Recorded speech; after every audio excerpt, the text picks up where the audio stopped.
riesgo por fenómenos de origen natural es el impacto o daño esperado en una sociedad con un cierto nivel de vulnerabilidad. Es decir, son las pérdidas económicas y materiales esperadas por este tipo de evento. El nivel de riesgo, por lo tanto, depende de la organización comunitaria, si tenemos estructuras resistentes y planes de mitigación, entre otros elementos. De esta manera, los niveles de riesgo están asociados a las condiciones económicas, sociales y de preparación que tengamos. Los sismos, las erupciones volcánicas y los deslizamientos, entre otros elementos, existen en nuestro planeta Tierra porque es un planeta viviente. Sin ello, no existiríamos nosotros como seres vivientes. Por lo tanto, debemos aprender a prevenir o mitigar los riesgos que nosotros mismos vamos construyendo y sobre todo a convivir con ellos. Basados en la descripción del riesgo, este se puede definir por la ecuación riesgo igual a peligro por vulnerabilidad, donde el peligro es la probabilidad de que ocurra un evento con el potencial de generar un daño en un periodo determinado y en una zona determinada. En otras palabras, ¿qué tan probable es que ocurra un sismo o un evento desastroso y que impacte social y económicamente a una comunidad en un cierto tiempo? Con el peligro consideramos los términos de probable, lugar de afectación y cuándo.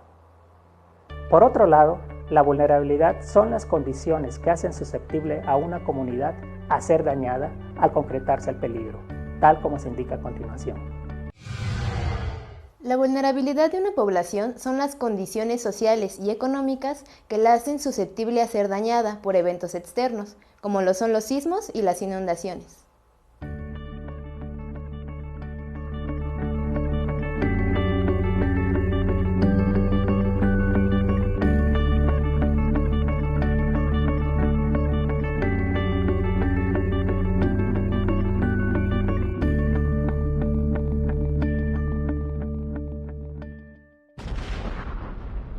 Los peligros de origen geológico son los generados por movimientos internos de nuestro planeta, como son los sismos y las erupciones volcánicas, y los que ocurren en la superficie terrestre y que no se encuentran asociados directamente por el efecto del agua o la atmósfera, como son los deslizamientos de tierra. Como parte de estos fenómenos, también tenemos a los tsunamis. El motivo es que su origen es debido a sismos que ocurren en el fondo marino. Los peligros de origen hidrometeorológico son aquellos que son originados principalmente por la acción del agua y las condiciones atmosféricas. Dentro de esta clasificación podemos encontrar a los huracanes, las inundaciones, las granizadas, las heladas, las sequías, por ejemplo. Considerando nuestra definición de peligro, podemos decir que un peligro por huracán podría describirse de la siguiente manera. Existe un 80% de probabilidad de que un huracán categoría 5 impacte en la península de Yucatán, México, el próximo año. De esta manera estamos definiendo la intensidad del evento pronosticado, el lugar de impacto y cuándo podría ocurrir.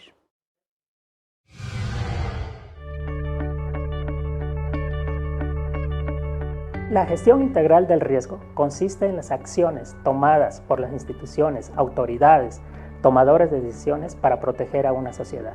Son las acciones que se toman para mitigar o reducir el riesgo debido a todos los fenómenos existentes en una comunidad a los cuales están expuestos.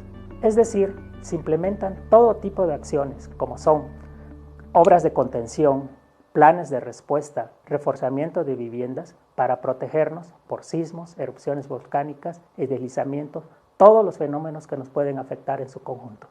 Estas acciones no se limitan para proteger a la comunidad ante uno o dos peligros existentes. Por eso se considera la gestión integral del riesgo. Es decir, se consideran todos los peligros a los que pueden estar expuesta una comunidad.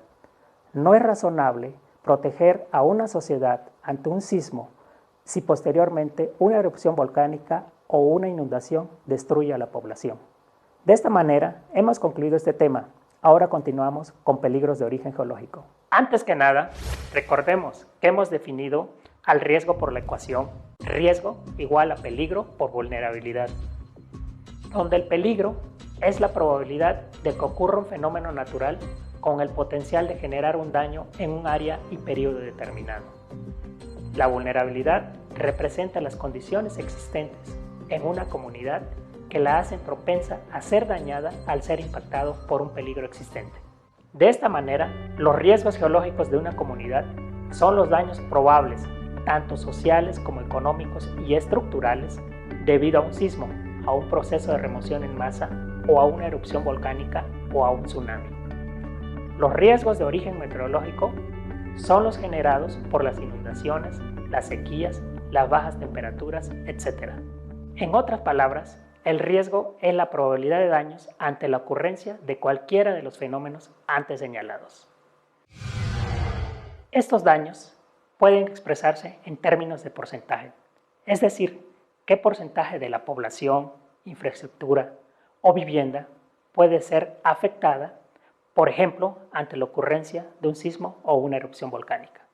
Usualmente, los niveles de daños se representan como muy bajo, bajo, moderado, alto y muy alto, donde muy bajo representa daño improbable, bajo indica daños menores, moderado identifica daños relativamente altos, alto está relacionado a daños mayores, muy alto significa daños severos. El riesgo es representado por mapas de riesgo en el que se identifica mediante colores la distribución espacial del riesgo. Como ejemplo, tenemos el mapa de riesgo estructural por inundaciones en la localidad de Motocintla, en el estado de Chiapas, México.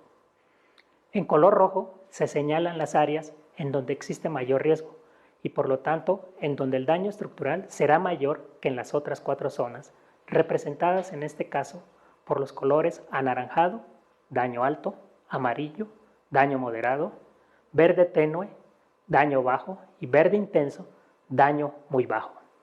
Como se darán cuenta, los principales colores están asociados a los colores de los semáforos que controlan el tráfico vehicular.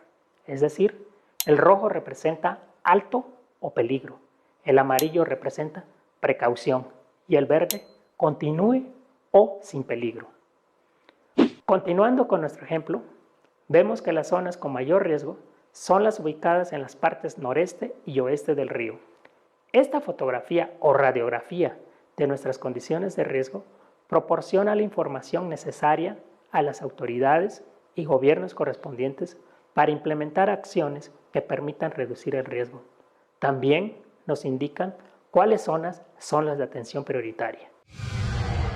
Cuando una comunidad se encuentra expuesta a varios peligros de origen natural, es conveniente generar una tabla con los porcentajes de los daños esperados debido a la ocurrencia de cualquiera de estos peligros. A esta tabla se le conoce como matriz de riesgo. Como ejemplo, revisemos la siguiente matriz de riesgo para una comunidad costera localizada cerca de una zona de subducción. En este caso, el evento natural que causaría mayor impacto a la comunidad serían los sismos, debido a que el 65% de las viviendas se encuentra en niveles de riesgo alto y muy alto. En segundo lugar, serían las inundaciones, debido a que el 35% de las viviendas se encuentran en estos niveles de riesgo. Sin embargo, habría que señalar que, como sabemos, en una determinada comunidad, las inundaciones son más frecuentes que los sismos. En tercer lugar, tenemos a los tsunamis y por último, a las erupciones volcánicas. Es importante señalar que aunque los tsunamis únicamente afectarían al 10% de las viviendas, el efecto sería devastador. Gracias por acompañarme en este módulo. Te invito ahora a continuar con el módulo de mitigación.